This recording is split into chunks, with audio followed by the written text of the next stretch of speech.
Walk along a canal in Amsterdam and look up. Something is wrong with the buildings. They are leaning towards you. Not one house. Not a crumbling ruin somebody forgot to fix. Entire rows of them, tall and narrow, tipped forward over the water like they are about to fall into the street. Tourists photograph them thinking they have found some kind of disaster. Locals walk past without even glancing up. Nobody is worried. Nobody is calling an inspector. That should feel strange because in almost every other city on Earth, a building leaning at this angle means get out now. In Amsterdam, it can mean the opposite. It can mean the house was built exactly the way it was supposed to be built on purpose centuries ago by people who understood something about their city that most visitors never think to ask about. So why do they lean? And here is the part that makes this story better than a simple architecture fact. There are two answers, not one. One of them is a clever piece of 17th century engineering. The other is a slow-motion structural problem that has been quietly happening under the city for 400 years. Most explainers only tell you the first half. We are doing both. Amsterdam's leaning houses have been photographed by roughly every tourist who has ever visited the city, which means they have also been misexplained by roughly every travel blog on the internet. Some blame it entirely on soggy ground. Some insist it was purely a design flourish, a fashion statement in brick and timber. Almost none of them tell you that both explanations are true at the same time. For different houses, sometimes for the same house at different points on its facade. That is the part worth actually understanding, because it changes what you are looking at every time you scroll past one of these photos. Start with the version that was intentional, because it begins with something as boring and as universal as a tax bill. In the early 1600s, Amsterdam was exploding. Ships were arriving from Asia loaded with spices, silk, and porcelain, and the city needed somewhere to put both the goods and the merchants getting rich off them. 3 new canals were carved through the marshland in a careful ring, and the land along them was divided into building plots. Space on the water was the most valuable real estate in Europe. Everyone wanted a house with a front door on the canal. The city solved the demand problem with a tax. Property taxes were not based on the size of the house or how much land it sat on. They were based on the width of the frontage, the part of the house facing the canal. A wide, grand house cost a fortune every year just in property tax. A narrow house cost far less. So merchants did what merchants always do. They built houses that were as narrow as the law and their pride would allow, sometimes 5 or 6 meters wide, and then they built backward, deep.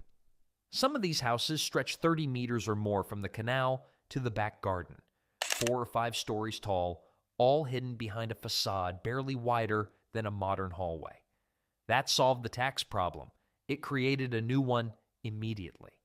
Picture the layout for a second because it explains almost every strange thing about these buildings at once. A merchant family lived on the upper floors, near the light and the street noise, while the ground floor and basement often functioned as warehouse space, packed with sacks and crates waiting to be sold or shipped onward. Behind the house, hidden from the canal entirely, sat a long private garden, sometimes with a coach house at the very back for horses and carriages. From the water, all a passerby ever saw was a slim, elegant front door and a gable. The real size of the house and the real wealth behind it was invisible unless you walked all the way through it. A house that is 5 meters wide does not have room for a generous staircase.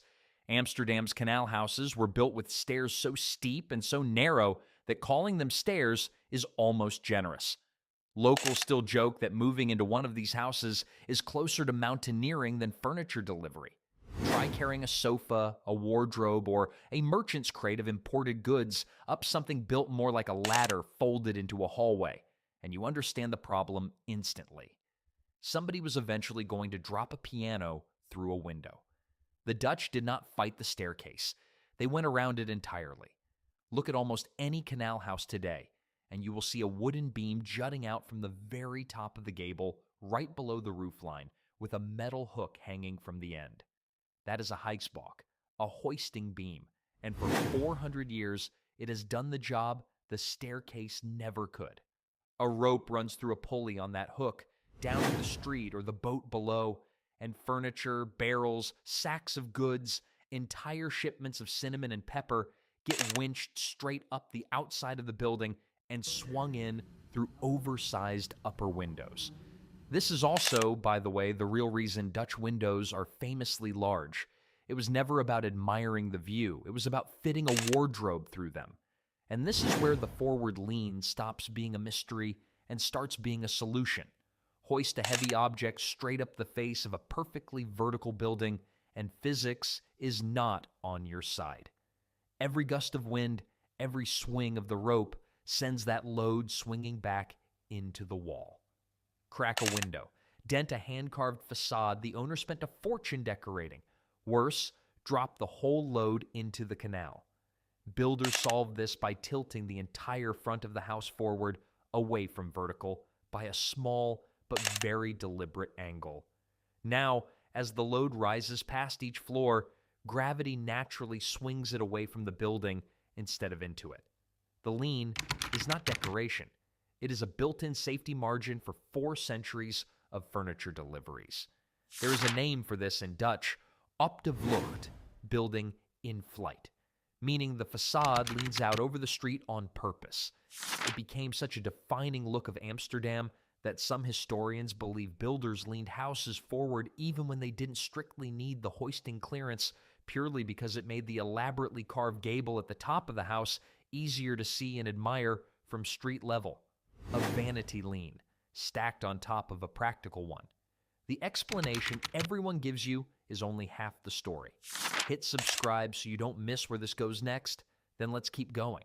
Corner houses tell you something else about how these leans work as a system rather than individual buildings. A row house is never standing entirely on its own.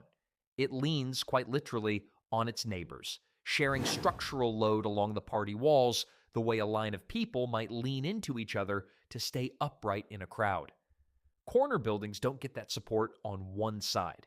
They are the exposed end of the row, with nothing to brace against, and it shows. Amsterdam's most dramatically crooked, most photographed leaning houses are disproportionately corner buildings, tilting further and more visibly than their neighbors simply because nobody is holding them up from one direction. For a while, this entire style, the tilt, the hooks, the narrow facades, was essentially mandatory. Amsterdam's building guilds enforced the tradition through the 16 and 1700s, and a new house that didn't lean the way its neighbors did would have looked wrong, almost unfinished. That only changed when Napoleon's forces occupied the Netherlands in the early 1800s and dissolved the old craft guilds along with their rules.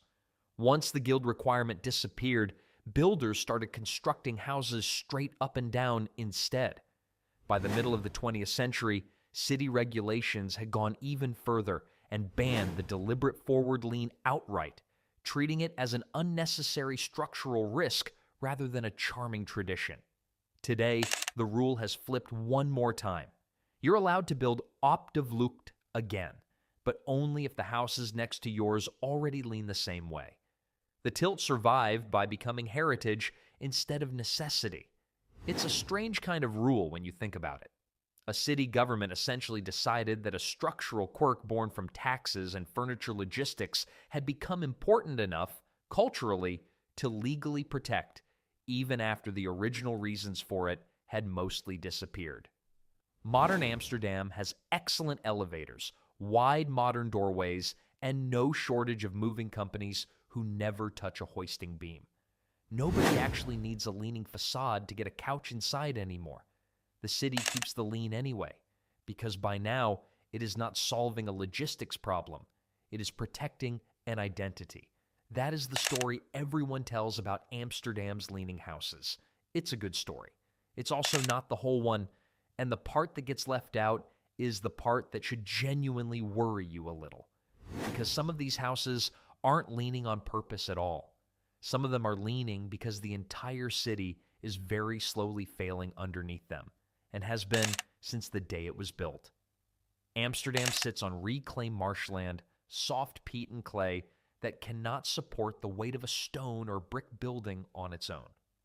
17th century builders knew this, so every canal house rests on wooden piles, sometimes dozens of them, driven straight down through the soft ground until they hit a firmer sand layer many meters below. For centuries, this worked precisely because the wood stayed permanently underwater in an oxygen-free environment where it barely decays at all. Waterlogged wood can last for centuries. The moment it dries out, that changes completely. Amsterdam's water levels are not left to nature. A government water authority actively manages canal levels across the city, raising and lowering them for drainage, flood control, and maintenance. Every time that authority lowers the water table, even temporarily, wooden piles that used to sit fully submerged get exposed to air.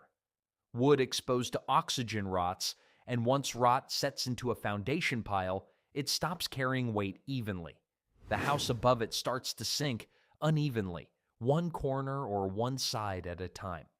That is a very different kind of lean from the deliberate forward tilt of a hoisting beam. This is a building slowly losing its footing. It gets worse when people renovate. Add an extra floor to a 17th century house, which happened constantly as Amsterdam neighborhoods like the Jordaan grew denser, and you're loading weight onto a foundation the original builders never calculated for. Push one house in a row out of alignment through renovation or subsidence, and you don't just affect that house. You upset the balance of every building leaning against it, because remember, these houses hold each other up. One sinking foundation can start a slow chain reaction down an entire block. This is not some distant historical worry either. Foundation repair is a genuine, ongoing, expensive part of owning one of these houses today. Replacing rotted wooden piles under an existing canal house means excavating carefully beneath centuries-old brick, often driving new concrete piles down to a stable layer without ever letting the building above shift or crack in the process. It is slow, specialized, and enormously costly work, and it is one of the least glamorous parts of owning one of the most photographed addresses in Europe. Buy one of these houses purely for the view, and you may eventually inherit a foundation problem instead. So the next time you see a leaning house in Amsterdam, you are actually looking at one of two completely different stories, and from the street, you often cannot tell which one you're looking at. It might be a 17th century engineering solution, still doing exactly the job it was built for, a deliberate tilt designed around a hook and a pulley and a piece of furniture that needed to get inside.